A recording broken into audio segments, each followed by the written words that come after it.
नमस्कार। मैं हूं अनिल रॉयल। रॉयल बुलेटिन के यूट्यूब चैनल में आपका स्वागत है। कल घोसी का परिणाम आया, आपने उसी की चर्चा सुनी होगी। G20 के कारण बाकी सभी समाचार गायब है, केवल G20 ही सब जगह छाया हुआ है। घोसी के चुनाव के बारे में आपने पूरा सुना भी होगा, पर आज इस वीडियो में जो हम चर्चा करने जा रहे हैं वो, यदि आप इंडिया के समर्थक हैं यानी कि विपक्षी गठबंधन के समर्थक हैं तो यह खबर आपके लिए खुशी बढ़ाने वाली हो सकती है, लेकिन यदि आप भारतीय जनता पार्टी के समर्थक हैं तो आपके लिए और खास तौर से उत्तर प्रदेश को लेकर आपकी चिंता बढ़ाने वाली हो सकती है। आप सभी जानते हैं कि भारतीय जनता पार्टी 43 साल की हो गई है। 6 अप्रैल 1980 को भारतीय जनता पार्टी का गठन किया गया था। 1984 में भारतीय जनता पार्टी पहली बार चुनाव लड़ी थी और 2 सीट पर जीती थी। आपको जानकर आश्चर्य होगा, वो 2 सीट भी उस समय के भारतीय जनता पार्टी के दिग्गज नेताओं ने नहीं जीती थी। दिग्गज नेता थे अटल जी, आडवाणी जी और मुरली मनोहर जोशी जी, वो सब हार गए थे चूंकि इंदिरा गांधी की मृत्यु के बाद की लहर थी। 2 सीटें जीती थी। पहली सीट थी गुजरात के महसाना की, जो एक पटेल साहब ने जीती थी, और दूसरी सीट थी आंध्र प्रदेश की। उत्तर प्रदेश जैसे हिंदी पट्टी के सभी राज्यों से भारतीय जनता पार्टी कोई सफलता हासिल नहीं कर पाई थी। 84 के बाद 89 में भारतीय जनता पार्टी ने पहली बार लोकसभा में अपनी दमदार उपस्थिति दर्ज की, 85 सीट के साथ आई। 91 में बढ़कर 120 तक पहुंची। 1996 में 161 सीट मिली और भारतीय जनता पार्टी ने अटल बिहारी वाजपेयी जी के नेतृत्व में पहली बार केंद्र में अपनी सत्ता बनाई, लेकिन 13 दिन बाद ही वो सरकार चली गई। उसके बाद 98 में 182 सीट जीतने के साथ भारतीय जनता पार्टी ने अटल जी के नेतृत्व में दोबारा सरकार बनाई, वो 13 महीने में चली गई। 1999 में तीसरी बार फिर चुनाव हुआ। भारतीय जनता पार्टी ने 182 सीट जीती, लेकिन उस समय एनडीए जो बनाया गया था उसने 306 सीट जीती थी और भारतीय जनता पार्टी 1999 से 2004 तक अटल बिहारी वाजपेयी जी के नेतृत्व में सत्ता पर केंद्र की काबिज रही। 2004 से 2014 के बीच में भारतीय जनता पार्टी दोनों बार पराजित हुई और विपक्ष में रही, और 2004 में 138 सीट जीती, लेकिन 2009 में वो घटकर 116 पर रह गई थी। उसके बाद आता है 2014 का युग, जिसे मोदी युग कहते हैं। 2014 के चुनाव में मुजफ्फरनगर दंगे, कांग्रेस का भ्रष्टाचार और ऐसे बहुत सारे मुद्दे रहे हैं जिसके कारण भारतीय जनता पार्टी ने पहली बार 282 सीट हासिल की और 31% वोट मिला। यह भाजपा की पहली बार सफलता थी। 2019 में जबकि माना जा रहा था कि दोबारा शायद नरेंद्र मोदी जी को अवसर नहीं मिलेगा, लेकिन चमत्कारिक रूप से उस समय पुलवामा को कारण बताया जाता है, भारतीय जनता पार्टी के मत में प्रतिशत हुआ 31 से बढ़कर 37.36% वोट मिली और भाजपा की सीट बढ़कर 303 हो गई। यह भाजपा का अभी तक का सन 80 से लेकर और 23 से पूर्व का यह सबसे बड़ा प्रदर्शन है। उत्तर प्रदेश में भी भारतीय जनता पार्टी को पहली बार राम मंदिर के बाद के आंदोलन के दौरान सफलता मिली। 24 जून 91 को कल्याण सिंह जी पहली बार उत्तर प्रदेश में भारतीय जनता पार्टी के कमल के निशान के मुख्यमंत्री बने। एक साल 165 दिन बाद बाबरी मस्जिद विध्वंस को लेकर उनकी सरकार बर्खास्त कर दी गई। उसके बाद अगले चुनाव में भारतीय जनता पार्टी वापस सत्ता में नहीं आ पाई। फिर सत्ता में आने का अवसर मिला 1997 में। दूसरी बार कल्याण सिंह 2 साल 52 दिन मुख्यमंत्री रहे, लेकिन पार्टी में विवाद के चलते उन्हें 1999 में 12 नवंबर को रामप्रकाश गुप्त को नया मुख्यमंत्री बना दिया गया, लेकिन वो 351 दिन मुख्यमंत्री रहे, जिसके बाद राजनाथ सिंह को मुख्यमंत्री बना दिया गया और राजनाथ सिंह 1 साल 131 दिन उत्तर प्रदेश की मुख्यमंत्री की कुर्सी पर काबिज रहे। पर 2000 के बाद 2017 तक भारतीय जनता पार्टी के लिए फिर मुख्यमंत्री बनने का कोई अवसर नहीं रहा। 2014 के बाद देश में मोदी लहर प्रचंड आंधी की तरह चल रही थी। 2014 का ही परिणाम रहा कि 2017 में भारतीय जनता पार्टी पहली बार मजबूती के साथ उत्तर प्रदेश की विधानसभा में काबिज हुई। उस समय मनोज सिन्हा को मुख्यमंत्री बनाए जाने की चर्चा थी, लेकिन योगी आदित्यनाथ जी को मुख्यमंत्री बनाया गया और जो आज तक मुख्यमंत्री हैं। 2017 में भारतीय जनता पार्टी ने 312 सीटें जीती। योगी युग का यूपी में प्रारंभ हुआ और डबल इंजन की सरकार का नाम चलने लगा। उत्तर प्रदेश में 2022 के चुनाव आए तो लगने लगा था कि उत्तर प्रदेश इस बार नया इतिहास नहीं बनाएगा और हर 5 साल में सत्ता परिवर्तन होती रही है, इसलिए इस बार भी सत्ता परिवर्तित होगी। लेकिन योगी आदित्यनाथ की उस इमेज ने जो घर में महिलाओं तक पहुंची हुई थी कि लॉ एंड ऑर्डर का परसेप्शन था, उसने भारतीय जनता पार्टी को अप्रत्याशित रूप से विजय दिलाई। सीटें घटी, लेकिन भारतीय जनता पार्टी 2022 में योगी आदित्यनाथ के नेतृत्व में 255 सीट जीतकर फिर सत्ता पर काबिज हुई।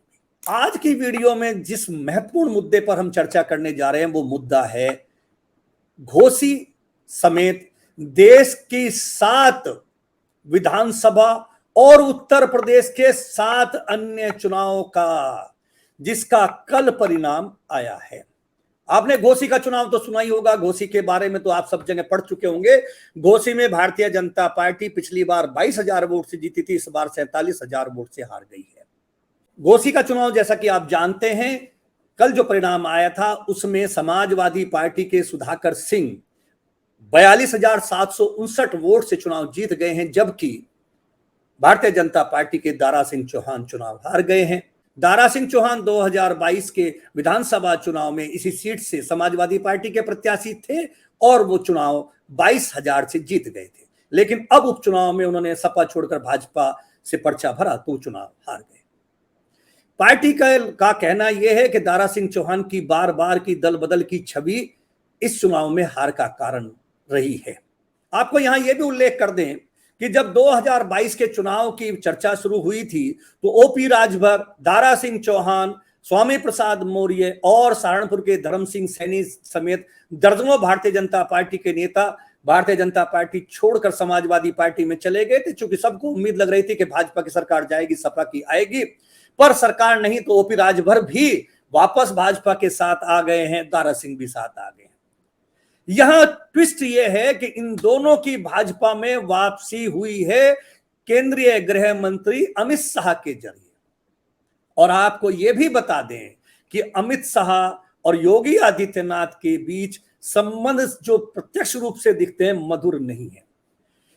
योगी आदित्यनाथ के विषय में जब 2022 के चुनाव से पहले ओपी राजभर पार्टी छोड़ के गए थे तो बहुत अशोभनीय टिप्पणियां की थी, बड़बोलेपन की टिप्पणी की थी, अहंकार की टिप्पणी की थी। उन्होंने कहा था कि बाबा को मठ भेज दूंगा, भीख मंगवा दूंगा। अगर आप भूल गए तो ये वीडियो देख लीजिए। योगी बाबा जौन पहले उन्होंने सदन में काली हम कुछ नहीं करूंगा, लेकिन योगी बाबा जी आपको लखनऊ की गद्दी से उठाकर वहां पहुंचाऊंगा जहां भीख मांगने की ट्रेनिंग दी जाती। दारा सिंह चौहान भी भारतीय जनता पार्टी को डूबती नाव कहकर उस समय गए थे, लेकिन सत्ता में नहीं आए तो वापस लौट के भाजपा में आएंगे और अमित शाह जी के जरिए उन्होंने भाजपा ज्वाइन कर ली। पर इन दोनों को बाबा ने माफ नहीं किया। दोनों जीत के अति अभिमान में थे, लेकिन वहां की जनता ने इन्हें हरा दिया।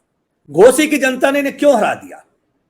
उसका कारण जो 22,000 से जीतने वाली दारा सिंह की सीट 42,000 से क्यों हार गई, उसका मुख्य कारण जो बताया जा रहा है, एक तो इनकी दल बदलू की छवि, ओपी राजभर का बड़बोलापन, जिसके चलते राजभर वोटों में भी ओपी राजभर वो करिश्मा नहीं कर पाए। इसके अलावा ठाकुर मतदाताओं ने भी भारतीय जनता पार्टी का घोसी उपचुनाव में साथ छोड़ा है। उसका एक कारण तो ये हो सकता है कि सुधाकर सिंह ठाकुर प्रत्याशी थे, ठाकुरों की संख्या वहां बहुत ज्यादा नहीं है, लेकिन समाजवादी पार्टी ने चूंकि ठाकुर पर दांव लगाया था, इसलिए सजातीय होने के कारण सुधाकर सिंह को और स्थानीय होने के कारण भी बाकी जातियों ने उनको दिया। ठाकुर उत्तर प्रदेश में नाराज है भारतीय जनता पार्टी से, पश्चिम उत्तर प्रदेश में भी, लेकिन वहां वैश्य समुदाय ने भी, जो भारतीय जनता पार्टी का आधार वोटर माना जाता है, जो छोटा छोटा रोजगार करता है, उन्होंने भी भारतीय जनता पार्टी के खिलाफ मतदान किया है। इस मतदान को लोकसभा चुनाव से जोड़कर नहीं देखा जाना चाहिए, चूंकि सभी को पता था कि ये चुनाव परिणाम 2024 के आम चुनाव पर कोई प्रभावित नहीं करेंगे, किसी की सरकार आएगी या जाएगी नहीं।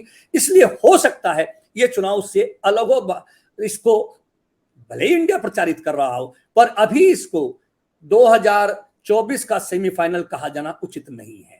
आपको यहां ये बता दें कि कल जो चुनाव परिणाम आए हैं वो देश में 7 विधानसभा सीटों के चुनाव परिणाम आए हैं, जिनमें 7 में से 3 भारतीय जनता पार्टी और एनडीए जीता है और 4 विपक्षी गठबंधन इंडिया जीता है। भाजपा के लिए सबसे अच्छी खबर त्रिपुरा से आई है, जहां भारतीय जनता पार्टी के पास 1 सीट थी लेकिन इस बार उसने 2 सीट जीत ली है। वहीं उत्तराखंड की 1 सीट थी जो भारतीय जनता पार्टी ने बहुत कड़े संघर्ष में आखिर जीत ली है। 3 सीट भारतीय जनता पार्टी ने जीती है, जबकि 4 सीट भारतीय जनता पार्टी हार गई है, जिनमें घोसी की सीट आप जानते हैं समाजवादी पार्टी ने जीती है, एक कांग्रेस ने जीती है, एक तृणमूल कांग्रेस ने जीती है और एक झारखंड मुक्ति मोर्चा ने जीती है।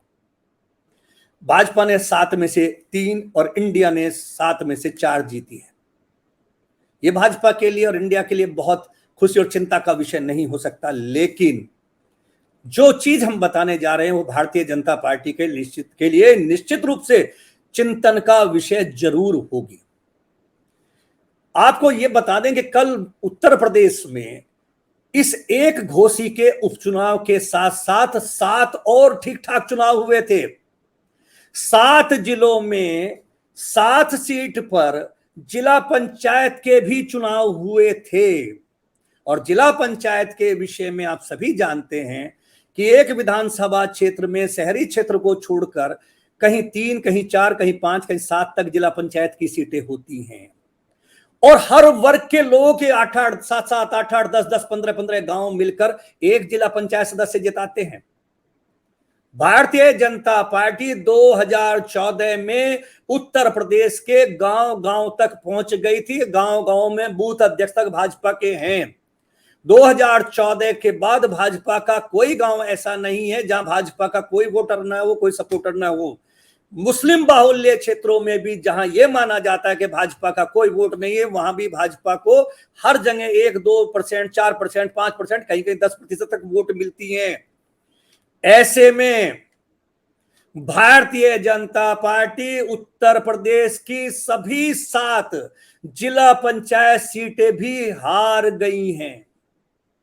ये भाजपा के लिए घोसी के उपचुनाव के लिए तो भारतीय जनता पार्टी तर्क दे पा रही है कि वहां योगी जी की इच्छा के विपरीत दारा सिंह को लड़ा दिया गया, ओपी राजभर को मौका दिया गया, ये मंत्री बनने के लालच में आए थे, जनता ने इन्हें नकार दिया।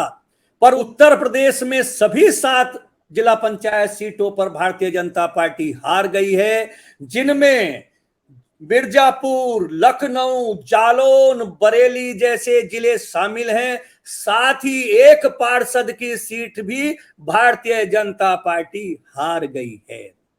उत्तर प्रदेश में कल 8 बड़े चुनाव का निर्णय आया और 8 के 8 में भारतीय जनता पार्टी पराजित हो गई है। घोसी के लिए कहा जा सकता है कि घोसी के चुनाव इसलिए हारे, लेकिन यदि उत्तर प्रदेश के 8 की 8 सीट पर भारतीय जनता पार्टी चुनाव में पराजित हो रही है तो भाजपा को चिंतन मनन जरूर करना चाहिए, क्योंकि हर जिला पंचायत के चुनाव में कई गांवों के मतदाता वोट करते हैं। अगर गांव में बूथ मजबूत है, सब पार्टी मजबूत है, ग्रामीण स्तर पर मजबूत है, तो क्या कारण है कि भाजपा ग्रामीण क्षेत्र के चुनाव में भी हार गई है। लोगों का मानना है कि बढ़ती बेरोजगारी, बढ़ती महंगाई और केवल 5 किलो राशन के भरोसे बहुत दिन तक जनता ने 10 साल तक केंद्र सरकार को वोट दिया है। अब जनता धरातल पर कुछ मजबूत चाहती है। शायद यह चुनाव का एक कारण हो। भाजपा को चिंतन मनन करना चाहिए, लेकिन इंडिया को अभी किसी गलतफहमी में नहीं रहना चाहिए, क्योंकि उत्तर प्रदेश भाजपा का सबसे स्ट्रॉन्ग होल्ड है, जहां भारतीय जनता पार्टी तो 80 की 80 सीट जीतने का दावा कर रही है। विपक्षी भी मानते हैं कि भाजपा यहां सबसे ज्यादा रहेगी, कोई 10, कोई 12, कोई 15 सीट मानता है गठबंधन जीत सकता है। फिर भी भाजपा का सबसे स्ट्रॉन्ग होल्ड है। लेकिन यदि यहां 8 चुनाव हुए हों जिला पंचायत और विधानसभा के सभी में हार मिलती है, तो भाजपा को कोई बहाना कि वहां अरविंद शर्मा मऊ के निवासी थे, उनके खिलाफ नाराजगी थी, या राजभर के एक वजह से नाराजगी थी, या दारा सिंह चौहान के दल बदलू छवि से नाराजगी थी। दारा सिंह तो 2022 में भी दल बदल कर चुनाव लड़े थे, राजभर भी 2022 में चुनाव लड़े थे दल बदलने के साथ। इस बार बात 1-1.5 साल बाद ऐसा क्या हो गया कि उनकी दल बदलू की छवि जनता को याद आ गई है? इस पर चिंतन जरूर करना चाहिए। इस वीडियो में इतना ही, मिलेंगे फिर किसी और नए मुद्दे पर नए वीडियो में। नमस्कार।